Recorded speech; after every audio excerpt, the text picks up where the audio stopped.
Northern Italy, 271. It's an ambush. Aurelian, acclaimed as emperor just a year before, has been fighting to turn back a Vandal invasion. But with the Roman army engaged, another Germanic tribe sees their chance to slip in the back door. They march into northern Italy and begin to plunder.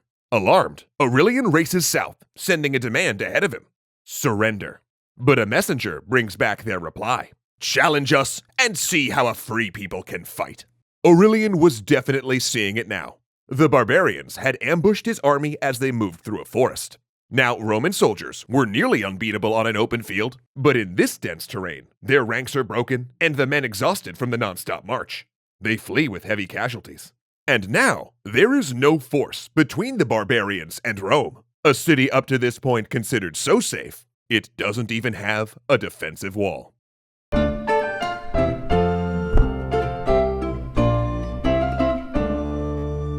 Rome lies undefended, the emperor's army broken.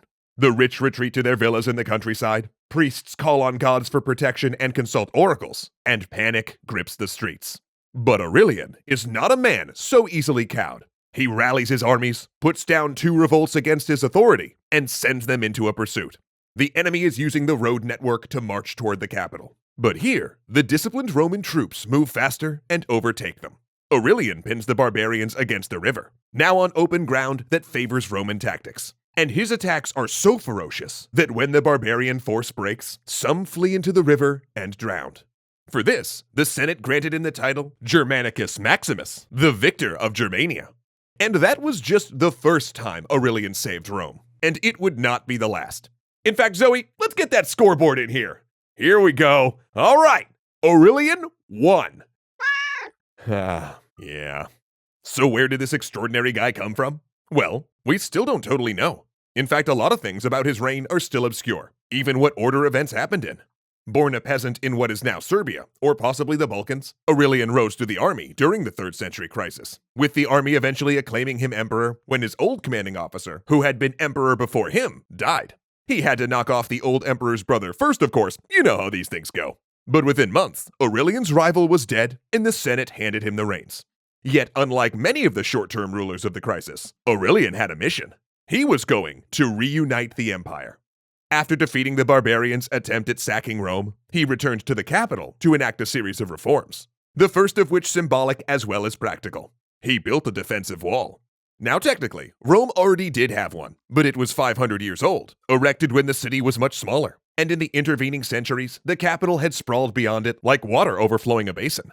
And a new wall had never been built because Rome wasn't thought to need it. In better times, enemies could never penetrate so far into Italy. But these were not better times. So Aurelian began construction, certain that Rome would need to defend itself again. And with that taken care of, he then turned to the economic crisis.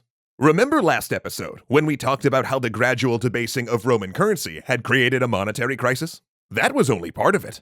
Because while Aurelian started instituting a new law that coins had to be at least 5% silver, which for the record made them worth 20 times less than the full silver coins minted when things were going well, he ran across a scandal at the mint.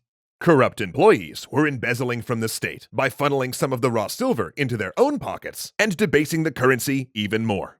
But when Aurelian put the head of the mint on trial, the other mint workers and their allies in the Senate staged an uprising that spread to the population, who were already restless due to a grain shortage. In response, Aurelian called in the army, and Roman troops fought vicious street battles against their own population, casualties running high as his army was pelted with cobblestones, once again forced to operate in a dense environment where their field tactics were no help.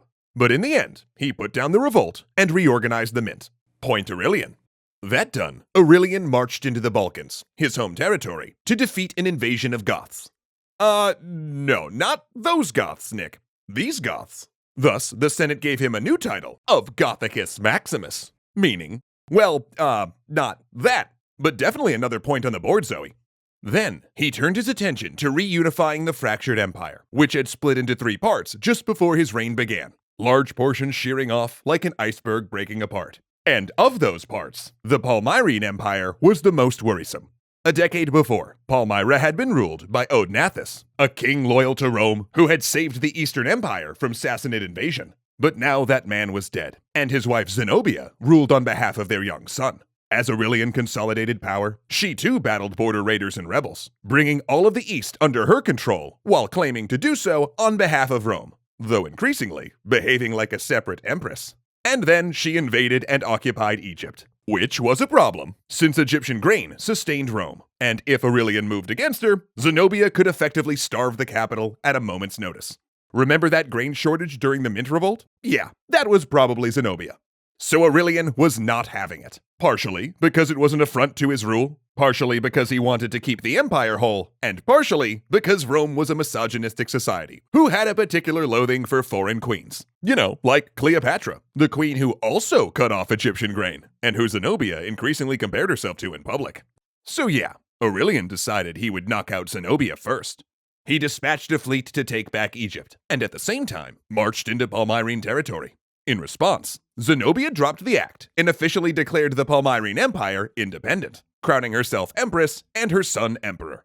Their forces met in open battle outside Antioch, the Roman troops exhausted from the march and the extreme heat.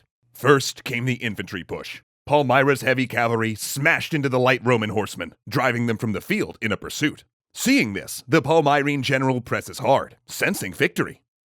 He even sees his heavy cavalry returning on the horizon. This was too easy. Wait, what?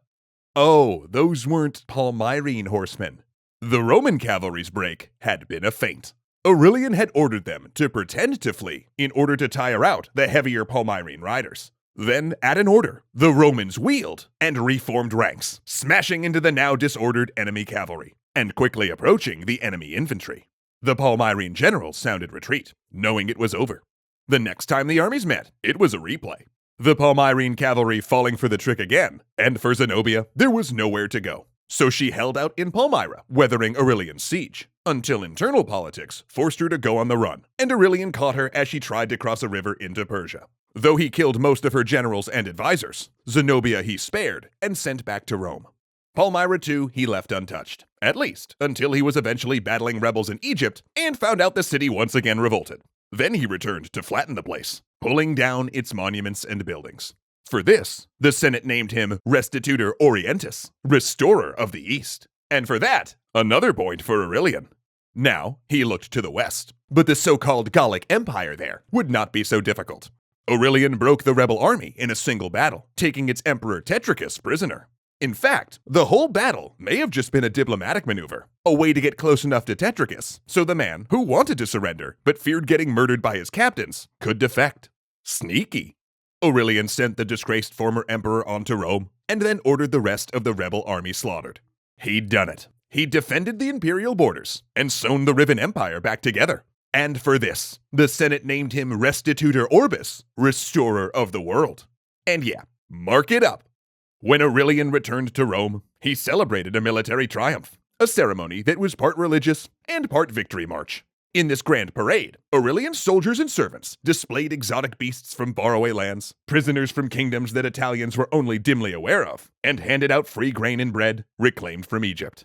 Then, near the parade's zenith, were the two most incredible prizes, Tetricus and Zenobia, renegade emperors of the East and West, chastened and humiliated, wearing gold chains.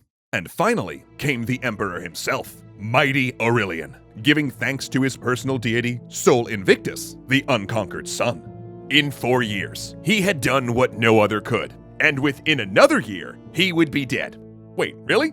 No, I always have the worst luck in my fantasy emperor draft. Legendary thanks to Ahmed Ziad Turk, Alicia Bramble, Casey Mustia, Dominic Valenciana, Gunnar Clovis, Kyle Murgatroyd, and O'Reels1 for helping to make this show possible.